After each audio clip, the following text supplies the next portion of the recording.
Good afternoon and welcome to the Lunchtime broadcast, where we highlight the news making waves ranging from current affairs, community stories, sports, and economic news. Here are the headlines. KAZA harmonization is key. Heads of state agree that Univisa should be a sadc concept. The general voters registration has kicked off today and ends on the 1st of August 2024. And in South Africa, the president faces up to poor poll results. I am Glen-Nora Tjipura and this is NMH at 1.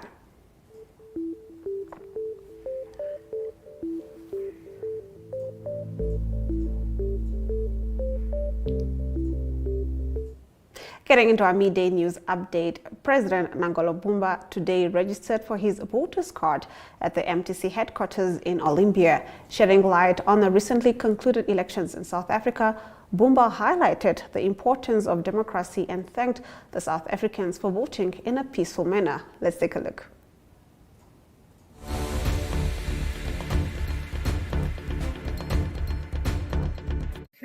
Democracy means every 5 years, you must report to the citizens, the owners of the country, and be elected or re-elected or be thrown out of office. We in Namibia, we in the sadc region must congratulate the citizens and the political parties in South Africa for what they have done. They have voted in peace, and that is the most important thing. It does not help that elections come to destroy our countries.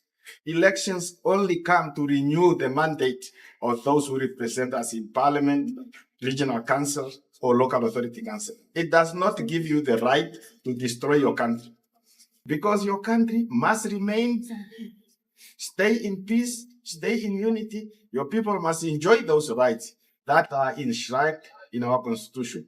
We thank the South Africans, all of them. We thank God that there is stability in Southern Africa. There is peace in South Africa. If one of our country has no peace, then none of us will enjoy the peace. Visual News highlights local stories from across Namibia. Right after the break, we get into that.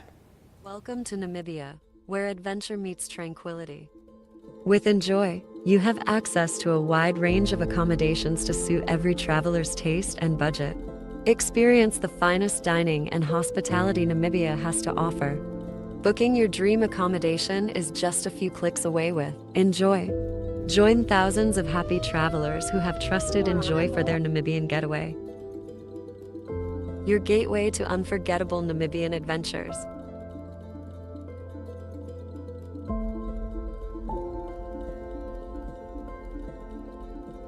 Visit us today at enjoy.my.na.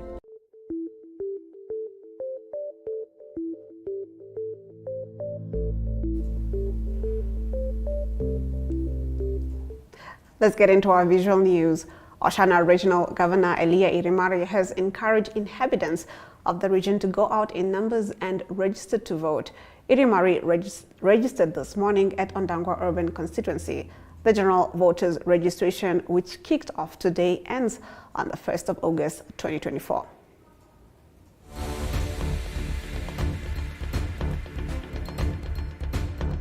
Yes, my name is Elia Irimari. I'm the governor of Oshana region. I'm just hereby, encouraging all the residents of Oshana region to make use of this opportunity granted by our government for everyone, every citizen who's eligible, from the age of 18 to come and register so that they can partake in the upcoming national elections slated for November this year. All the young people, everyone, please let's come and register. Come, you register so that you can have a chance to come and choose a leader and or representative of your choice, so that you can have a say in all development pertaining to your country. Please make sure that you come and register. And also those who are residing in urban areas, towns like Kongwediva, Shakati, and Ondangwa, please make sure that you bring your water bills with a record of 12 months, so that you can register also at the same time for the for the regional and local authority elections. So everyone, make sure every house, remind your neighbors that the registrations is on. The newspaper review segment takes us into the top stories in Namibia's daily newspapers. Do stick around for this. Welcome to My.NA Cars, your ultimate destination for everything automotive. I am your host, Diana Master. Teamwork makes the dream work, right? Discover the latest models, innovative technologies, and expert insights from our passionate hosts. Learn essential maintenance tips and get exclusive behind-the-scenes access to the automotive industry. Don't miss My.NA Cars on NTV every Thursday at 2100 hours. Tune in and ignite your passion for automobiles.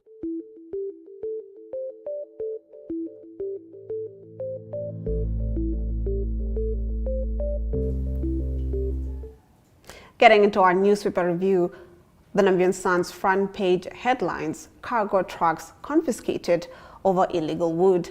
The newspaper highlights that in early May, the ministry's forestry directorate raided farms in the Kunene region where protected mopani trees are being harvested and exported for charcoal and firewood.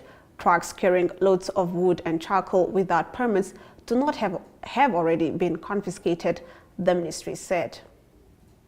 Heads of state in Southern Africa are warming up to the idea of a KAZA Univisa after successful trials of this concept between neighbors Zimbabwe and Zambia. The implementation will mean that tourists will no longer have to apply for several visas, thus opening free movement within this budding area. Moving over to the Republicans' front page, heads of state agree that it is time for Africa to take charge and decide how to use its natural resources sustainably without outside interference. The president of Zimbabwe, Emmerson Mnangagwa, thinks it is disturbing that the people who could not look after their own wildlife in the West are now telling us how to carry out conservation efforts in Southern Africa. This was discussed during the summit for the Kavango-Zambezi Transfrontier Conservation Area, and the available heads of state agreed that it is essential that the recommendations of the summit be turned into reality. Moving over to page 3, former Justice Minister and Fish Road accused Saki Shangala last week branded the judge in the matter, Moses Shinengo, incompetent as tension between the presiding officer and the accused men heightened. He is now flirting with dragging the judge, who has refused to recuse himself and is continuing with preparations for the trial, to the Supreme Court in order to force him out of the matter. Shangala, a trained lawyer, wants the Apex Court to answer 7 questions related to Shinengo's presiding over the matter, chief of which is whether a judge who faces a recusal application and against whom a petition is being filed in the Supreme Court can continue with a matter in which his recusal is being sought. Moving over to the Allgemeine Zeitung's front page, KAZA harmonization is key. Heads of state agree that Univisa should be a SADC concept. Since the establishment of the KAZA Park, the heads of state of the member countries Angola, Botswana, Namibia, Zambia, and Zimbabwe met for the first time to define and analyze the way forward for the park. The lessons learned from this multilateral cooperation could potentially lead to a broader consensus that will enable the countries of Southern Africa to act as a homogeneous unit in coordinating common environmental and tourism-related interests. Over to the paper's page 3, Recon Africa Environment Minister Shifeta required to make a decision on a new EIA after 2 years. For 2 years, the people of the Kavango East region who have been affected by the activities of a Canadian oil company, Recon Africa, have been waiting for a decision from the Minister of Environment, Forestry and Tourism, Bohamba Shifeta. We'll be right back with more newspaper review after the break. Are you tired of just hanging around at home while waiting for something to do? Check out eticket.diary.my.na for what's hot on the social scene across the country. Or if you're arranging an event you'd like us to feature, contact Jareen at we.com.na. We can sell your tickets too.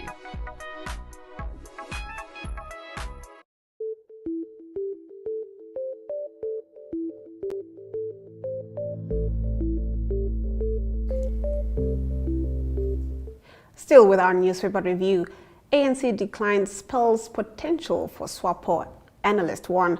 The Namibian headlines. Following the significant historic decline in support for the African National Congress, ANC, in South Africa's recent elections, political analysts predict that SWAPO could face a similar challenge in the upcoming elections. Former Ambassador Pius Duiniaski said to the Namibian that the dramatic fall of the ANC will surely have ramifications for Namibia and will likely topple SWAPO from government.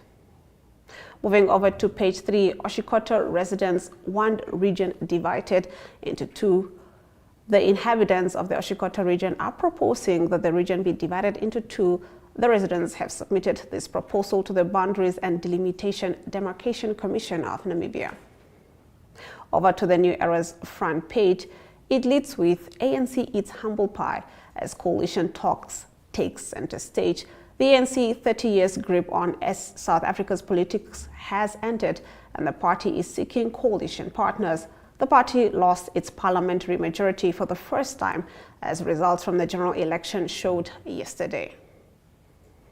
Bumba trumpets Namibia's conservation. President Nangola Bumba has heaped praise for Namibia's conservation efforts, saying they are rooted in a community-based wildlife conservation strategy.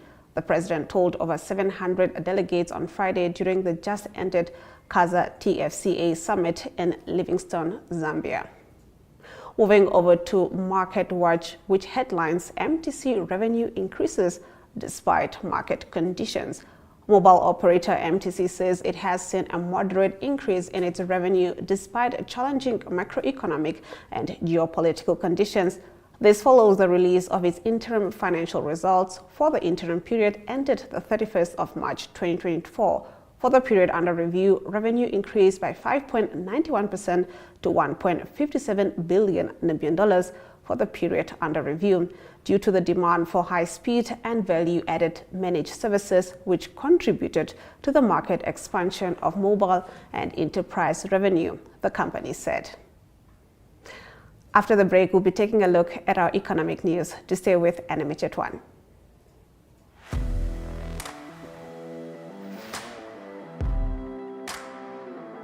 Hello and welcome to today's Sports Rep Show. I am your host, Jesse Jackson Kauraifa.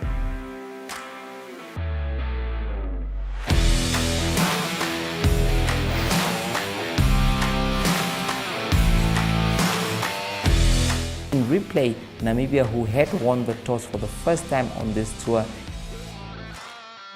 Good day everyone, time for international sports news, starting off with tennis news, both on the WTA for women's and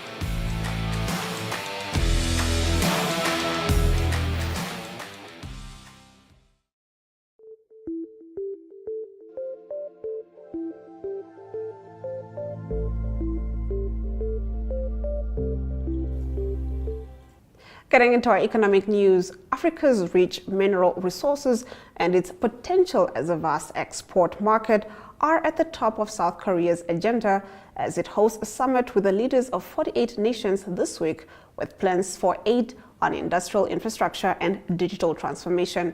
Africa is a crucial partner for South Korea to further its industrial advances, and cooperation with Africa is not a choice but a necessity. President Yoon Suk-yeol's Deputy National Security Advisor Kim Tae-hyo said. Now, at least 30 heads of state are attending the summit on Tuesday, with delegations from 48 countries participating. Yoon and the chair of African Union President Mohamed Ould Ghazouani of Mauritania will issue a joint statement, Yoon's office said.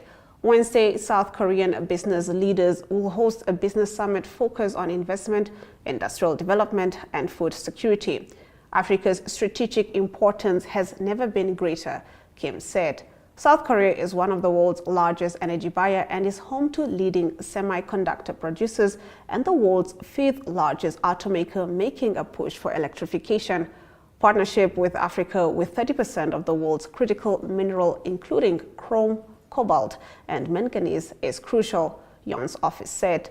Since Friday, Yoon has held meetings with the leaders of Sierra Leone, Tanzania, and Ethiopia, and is scheduled to meet separately the heads of other states, including Zimbabwe, Togo, Rwanda, and Mozambique on Monday. Let's take a look at our financial indicators.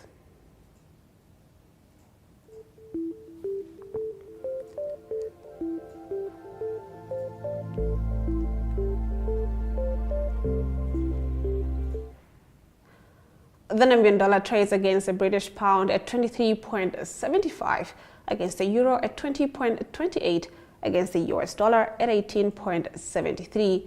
2 Namibian dollars and 58 cents gets you 1 Chinese yuan. On the Namibia Stock Exchange, Namibia Breweries Limited went up at 0.03%. Leshoho Holdings Namibia Limited went up as well at 2.50%, while First Rent Namibia Limited went down at 0.50%. All the other stock remained unchanged. On the commodities market, gold and Brent crude oil went up while platinum and copper went down. Brent crude oil trading at 0.08%, going for $81 and 19 cents per barrel. Overall index went down at 0.05%, while the local index went up at 0.12%. Stick around for news from the African continent coming up after this.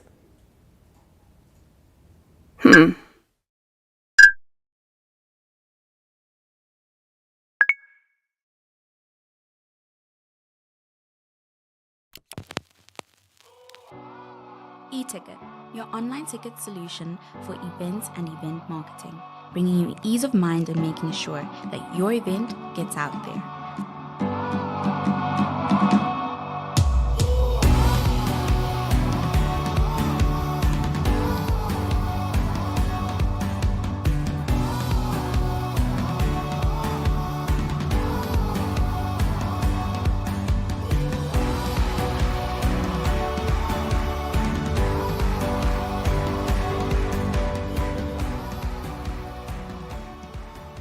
For more information, contact events@nmh.com.na.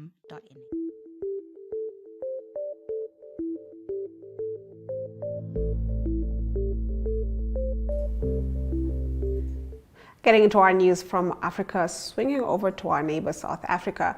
South Africa's President Cyril Ramaphosa has admitted his African National Congress ANC party has suffered a challenging election result after the party lost its majority for the first time since apartheid ended 30 years ago. The ANC, once led by Nelson Mandela, won 159 seats in the 400-seat parliament in Wednesday's election, down from 230 in the previous assembly. Mr. Ramaphosa still describes the results as a victory for democracy, calling on rival parties to find common ground, apparently preparing for coalition talks. The opposition Democratic Alliance DA party has said it is open to coalition talks with Ramaphosa, but it opposes a number of his government's key priorities. With all the votes counted, the ANC finished on 40%, down from 58% at the previous election, the Electoral Commission announced on Sunday. This was lower than the party's feared worst-case scenario of 45%, analysts said. The ANC now must go into a coalition to form the next government. Our people have spoken, whether we like it or not, they have spoken, Mr. Ramaphosa has said. Now, as the leaders of political parties, as all those who occupy positions of responsibility in society, we have heard the voices of our people and we must respect their wishes. He added that the voters wanted the parties to find common ground. Through their votes, they have demonstrated clearly and plainly that our democracy is strong and it is enduring, he said. South Africa's political parties will be aiming to work out a coalition deal within 2 weeks when the new parliament sits for the first time. Moving over to our next story, the meeting of the Benin-Niger Interstate Committee has not resolved issues between the neighbors. The countries partnered with the China National Petroleum Corp on an oil project which has yet to fully take off. The pipeline linking Kulele in Niger to the port of Seme in Benin will produce about 90,000 barrels per day. Niger currently pumps around 20,000 BPT of oil, most of it from China National Petroleum Corp. Projects in the Agdem Rift Basin in the country's southeast. Now, after months of icy relations, the border remains closed on the Nigerian side. Benin's Minister of Mines, Samau Sidou Adami, met his counterpart in Niamey last week. His president, Patrice Talon, however, deplored that the official could not deliver his message to Abdourahmane Tiani, the transitional president of Niger. Niger's Prime Minister Lamin Ali Zain reacted on Saturday, June the 1st, saying Taicheni attended another meeting at the time of the minister's visit, adding that he did make sure Patrice Talon's message was received by another member of the CNSP, the name of the junta he presides. He then accused Benin of driving out Nigerian representatives who arrived at the port. Benin granted on May 15th temporary and provisional authorization for the first ship to load Nigerian oil at the Seme platform. That concludes our news from Africa. After this short break, we'll be taking a look at our international news. Welcome to Namibia, where adventure meets tranquility. With Enjoy, you have access to a wide range of accommodations to suit every traveler's taste and budget. Experience the finest dining and hospitality Namibia has to offer. Booking your dream accommodation is just a few clicks away with Enjoy. Join thousands of happy travelers who have trusted Enjoy for their Namibian getaway. Your gateway to unforgettable Namibian adventures.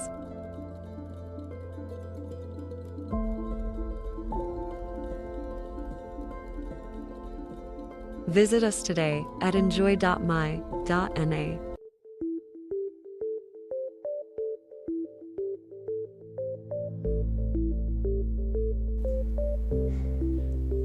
Getting into our international news, Mexico's projected presidential winner, Claudia Sheinbaum, will become the first woman president in the country's 200-year history. The climate scientist and former Mexico City mayor said on Sunday night that her two competitors had called her and considered her victory.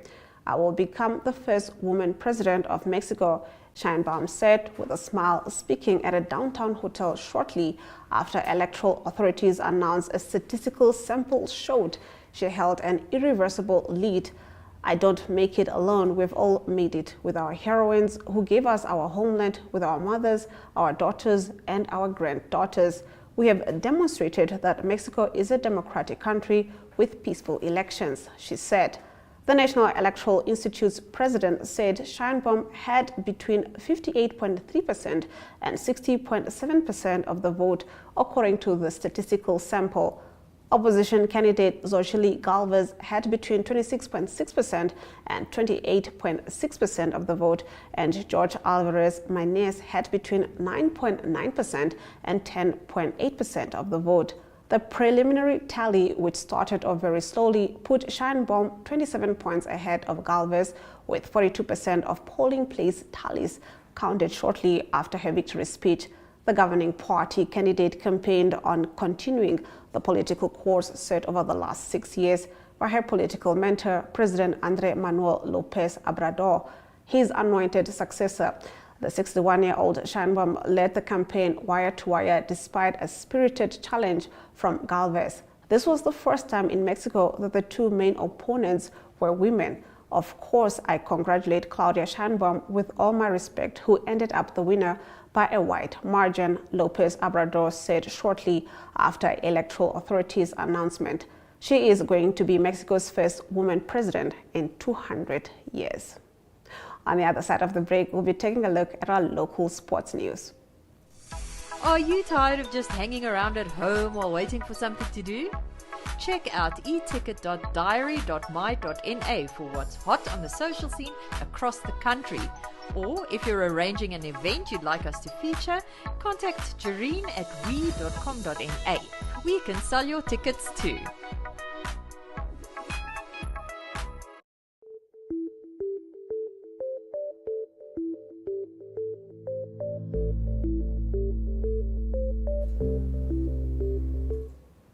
Getting into our local sports news, Vice scored 13 runs and restricted Oman to 10 in the Super Over after the match was tied at the end of each side's 20 overs. Namibia scored a nerve-shredding victory over Oman in their T20 World Cup Group B clash in Barbados after a low-scoring thriller was decided by a super over. David Vice says the hero for Namibia in Sunday's late match, contributing 13 runs in the Africans' super over total of 21 before restricting Oman to 10 runs with the ball in hand to seal a crucial win at Kensington Oval. Brave Warriors coach Colin Benjamin is adamant that the players have had something to learn from their 1-1 draw against Lesotho in Soweto on Saturday. The new look Brave Warriors started the international friendly without most of their regular stalwarts against a well-drilled Lesotho. It was, however, much more of an experiment for Benjamin to give some of his new selections their debut. The Brave Warriors opened the scoring in the second half through a midfielder Erastus Kalula after the first half ended goalless. Namibia are set to play against Liberia on Wednesday the 5th of June and Tunisia on Sunday the 9th of June at the Orlando Stadium in their ambition to qualify to their first ever FIFA World Cup. FNB Resul Falcon and FNB Western Suburbs both delivered shock upsets to properly stir things up at the conclusion of the first round of the Namibia Rugby Union Premier League. FNB UNAM were unbeaten front-runners until Saturday's match 8, but their 17-21 loss at Resul Falcon opened the door for the students to be overtaken by FNB Wanderers to be in the top spot for the first time this season. FNB Kudus held onto their third position, but would also not have expected to lose by 1 point, 23-24, against Suburbs in Kommersdal, which was only the second win of the season for Jackie Boxman. On the other side of the break, we'll be taking a look at our international sports news. Welcome to My.NA Cars, your ultimate destination for everything automotive. I am your host, Diana Master. Teamwork makes the dream work, right? Discover the latest models, innovative technologies, and expert insights from our passionate hosts. Learn essential maintenance tips and get exclusive behind-the-scenes access to the automotive industry. Don't miss My.NA Cars on NTV every Thursday at 2100 hours. Tune in and ignite your passion for automobiles.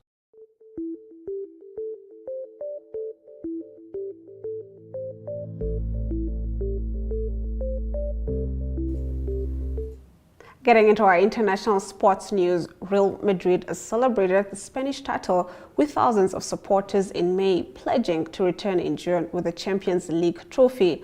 Los Blancos delivered on their promise, defeating Borussia Dortmund 2-0 at Wembley to claim a record 15th European Cup on Saturday. The triumphant players hit the city's usual celebration hotspots on Sunday and are set to end up at the club's Santiago Bernabeu Stadium, where the party will finish for now at least.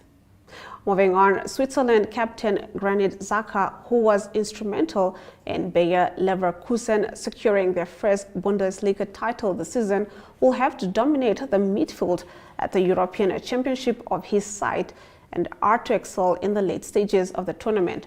Switzerland's most capped player has emerged from 7 turbulent years at Arsenal, marked by him being stripped of the club captaincy and receiving a flurry of cards with a newfound poise that could drive his country at the Euro. Kenya's Shuya made it back to the main HSBC World SVNS Series after a hectic qualifier weekend that saw 2 regular sevens teams being relegated to the Challenger Series for next season. The Shuya, who never qualified for the first SVNS Series after finishing 13th in last season's series, forced their way through a tough qualifying tournament. On the other side of this short break, we'll be taking a look at the highlights from today's broadcast.